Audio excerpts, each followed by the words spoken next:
এই কি ব্যাপার, অ্যাটেন্ডেন্স খাতা ডাস্টার এখনো আসেনি কেন? এই মনিটর, যাও এক্ষুনি গিয়ে নিয়ে এসো, আর আমার জন্য এক কাপ চা বলে দেবে, যাও। ফাঁকিবাজ কোথাকার। এই যে রিয়া, সন্ধ্যা, তোমরা দুজন বেস্ট ফ্রেন্ড তাই না?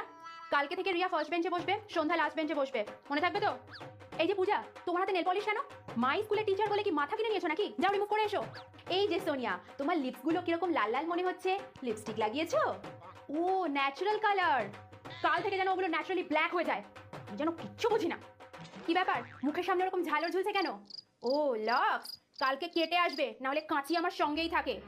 আচ্ছা শোনো, আজকে একটা সারপ্রাইজ টেস্ট নেবো, আর এই নাম্বারটা ফাইনাল এক্সামে অ্যাড হবে কিন্তু। কিন্তু ম্যাম হঠাৎ করে এরকম ভাবে বললে তো কিছুই পারবো না আমরা। সেটাই তো চাই, যে তোমরা কিচ্ছু পারবে না, তবেই তো তোমাদের শিক্ষাটা হবে, তাই না? ফাঁকিবাজি এড়িয়ে যাবে। আচ্ছা তাহলে এই চ্যাপ্টারটা তোমরা সবাই বুঝে গেছো, এবার নেক্সট চ্যাপ্টারটা খোলো। ম্যাম ঘন্টা পড়ে গেছে ক্লাসের, এখন তো রত্না ম্যামের ক্লাস। জানি তো বাবা, ঘন্টা পড়ে গেছে, কিন্তু কি বলো তো, রত্না ম্যাম না আজকে আসেননি, তোমাদেরকে বলা হয়নি, আজকে এই ক্লাসটাও আমিই নেবো। তাড়াতাড়ি বই খোলো।